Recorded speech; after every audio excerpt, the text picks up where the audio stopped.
22 कमरे हैं ही नहीं तो खुलवाएंगे क्या? कैसे खुलवाओगे? अच्छा ठीक है। कौन से 22 कमरे? मुकेश, कौन सा राजमहल था वहां पे जो 22 कमरे होंगे? ठीक है सर, मैं आ रहा हूँ। वहां पे दफनाई गई है, दफनाई जाएगी तो वहां पे कोई इमारत नहीं होती। हाँ ठीक सर, मैं फिर से लौटता हूँ आपके पास। यार मनीष पारिक जी, तमाशा बना रखा है तब मनीष पारिक जी, तमाशा बनाया हुआ है मुकेश पारिक। दो बातें तो ठीक है, माफ कीजिएगा। बात तो ये भी है सुमित के यहाँ पे इन्होंने कहा है रणवीर सिंह जी ने खुद ने कि उसमें लिखा हुआ है उनकी जमीन थी, बाग था। तो ये तो पक्की बात है कि दिया कुमारी जी जो बात कह रही हैं वो पूरी तरह सत्य है कि वो जमीन belongs to their forefathers. एक बात तो सही हो गई। एक बात, अब जो दूसरी बात है कि जो इसके साथ साथ चल रही है कि ये आप 22 कमरे खुलवाने चाहिए, तो निश्चित तौर पर अगर वहाँ 22 कमरे हैं तो ही खुलेंगे, ये भी सही बात है। हाँ। कोर्ट में कोई व्यक्ति ने रिट लगाई है और उन्होंने कहा है कि उन कमरों को खुलवा के देखना चाहिए कि इसमें मूर्तियां हैं या क्या तथ्य हैं, और सत्यता पता चलेगी। तो ये तो कोर्ट कमिश्नर पर छोड़ देना चाहिए।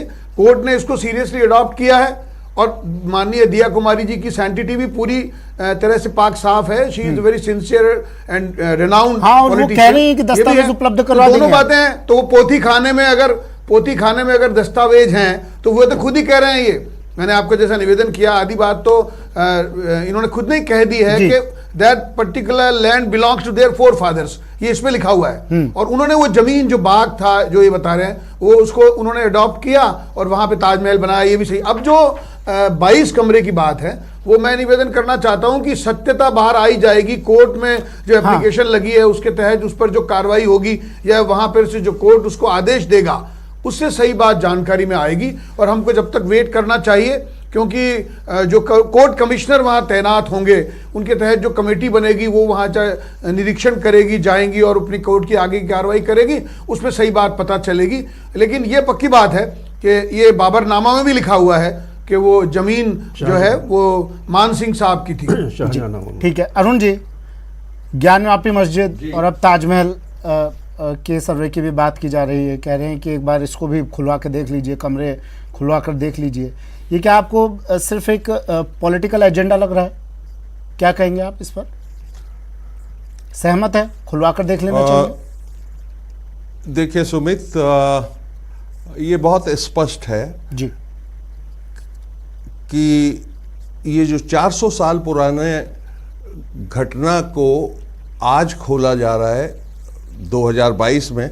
शाहजहां 1592 में पैदा हुए थे और 1666 में उनका इंतकाल हो गया। अगर इंतकाल के बाद से भी पीरियड लो तो करीब 356 साल पुरानी बात को अब याद किया जा रहा है, याद दिलवाया जा रहा है। मेरा सवाल नियत पर है जी। ये बड़ा फैशन में है पिछले 7-8 सालों से कि औरंगजेब को याद करो, के बाद से मुगल साम्राज्य को याद करो, पार्टीशन बिल्कुल मत भूलना, उस समय जो जो हुआ था उसको हर साल एक्चुअली याद करो। मैं कहना चाहता हूं सुमित बहुत पोलाइटनेस से जी, दुनिया के कई देशों में बड़ी बड़ी गलतियां की हैं इतिहास में उन देशों ने। जैसे जापान है, जर्मनी ने हिटलर शाही भी देखी है, अमेरिका है, इनने बहुत बड़े बड़ी ऐतिहासिक भूलें की हैं। लेकिन इनकी प्रगति का राज ये है कि उन्होंने अपनी गलतियों से कुछ सीखा और उसको भूल गए। जिसको सचमुच विकास करना है, अपनी जनता का ध्यान रखना है, गरीबों का ध्यान रखना है, उसमें ये पिछली बातों का कोई औचित्य नहीं रह जाता। और उसको याद दिलाने का बार बार मकसद सिर्फ एक है, वो ध्रुवीकरण वाली जो राजनीति चल रही है। मैं साफ साफ 2 शब्दों में कहना चाह रहा हूं, सिर्फ वो मकसद है, नहीं वरना कोई पर्पस इसका है नहीं। अरुण जी, इस ध्रुवीकरण वाली राजनीति को आप कामयाब ही मत होने दीजिए। आप साथ दीजिए इन लोगों का, कहिए कि हाँ खोलिए 22 कमरे, हम साथ हैं आपके। सच सामने आ ही जाए, आज साथ दीजिए इनका। ये राजनीति हो ही ना ध्रुवीकरण वाली, कह दीजिए आप भी, झंडा बुलंद कीजिए इनके साथ। सुमित जी, ये झंडा बुलंद इसलिए नहीं होगा कि हमारे तो डीएनए में 75 साल पहले इस देश के बहुत बड़े बड़े विजनरी नेताओं ने एक रास्ता बहुत सोच समझ के चुना। उसमें नेहरू जी थे, महात्मा गांधी थे, डॉक्टर अंबेडकर थे, गैलेक्सी ऑफ पॉलिटिशियन जिसके सामने आज का राजनीतिज्ञ तो बोना है बिल्कुल। उनने बहुत 75 साल पहले ये फैसले कर लिए थे कि ये देश एक गुलदस्ते की तरह होगा जहां सारे धर्मों का सम्मान होगा। 22 धर्म के लोग इस देश में रहते हैं। ऐसे लोग भी रहते हैं जो ओरिजिनल देश में उनका वो धर्म खत्म हो चुका है, और यहाँ पारसी समाज भी आपको मिलता है, और पारसियों का कंट्रीब्यूशन फिनोमिनल है। इसी तरीके से हर धर्मावलंबी का कंट्रीब्यूशन देखने वाला है इस देश में।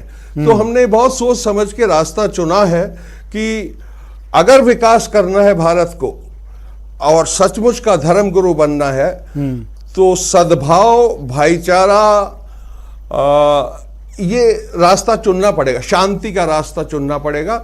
हमको फिर लौट के महात्मा गांधी के चरणों में जाना पड़ेगा, जो विश्व में ज्यादा इज्जत है उनकी बजाय हम लोगों को थोड़ा समझ देर से आता है। लेकिन मैंने आपको मकसद बता दिया, इसकी नीयत ठीक नहीं है रणवीर इस सिंह बात जी, की कि इतिहासकार 22 कमरे पीएन ओक खोल ने दीजिए, कहा है कर अपनी दीजिए। बुक में, उसने